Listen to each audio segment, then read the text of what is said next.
नमस्कार। आज हम भीमराव अंबेडकर के जीवन परिचय जो कि वर्ग 10वां के विद्यार्थियों के लिए अति महत्वपूर्ण होगा, इसका अध्ययन करेंगे। बाबा साहब भीमराव अंबेडकर का जन्म 14 अप्रैल 1891 ईस्वी में महू मध्य प्रदेश में एक दलित परिवार में हुआ।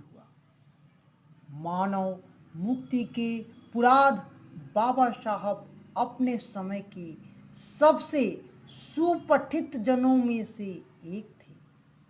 प्राथमिक शिक्षा के बाद बड़ौदा नरेश के प्रोत्साहन पर उच्चतर शिक्षा के लिए वे न्यूयॉर्क, अमेरिका, फिर वहां से लंदन, इंग्लैंड गए।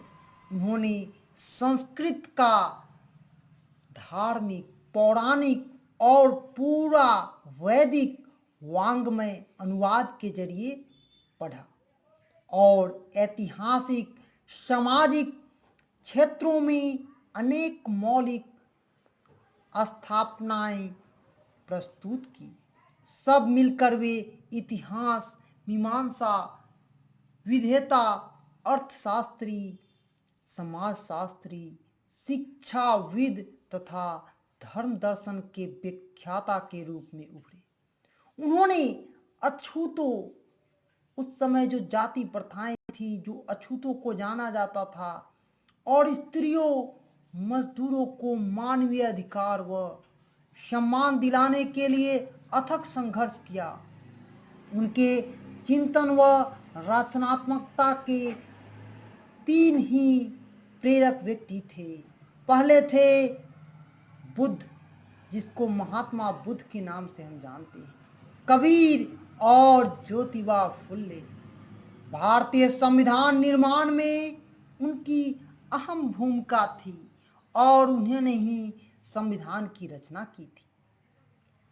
एकनिष्ठ समर्पण के कारण ही आज उन्हें हम भारतीय संविधान के निर्माता कहकर श्रद्धांजलि अर्पित करते हैं और उनकी मृत्यु दिसंबर 1956 को दिल्ली में बाबा साहब का निधन हो गया। बाबा साहब की अनेक पुस्तकें हैं और उनकी रचनाएं हुई।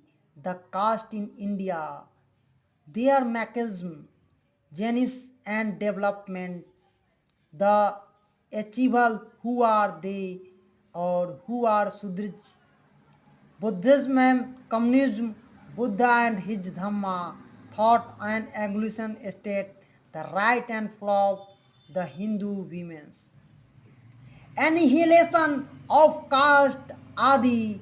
हिंदी में उनका संपूर्ण वाङ्मय भारत सरकार के कल्याण मंत्रालय से बाबा साहब अंबेडकर संपूर्ण वाङ्मय नाम से 21 खंडों में प्रकाशित हो चुकी है। यह पाठ उन्हीं के जीवन परिचय पर आधारित था।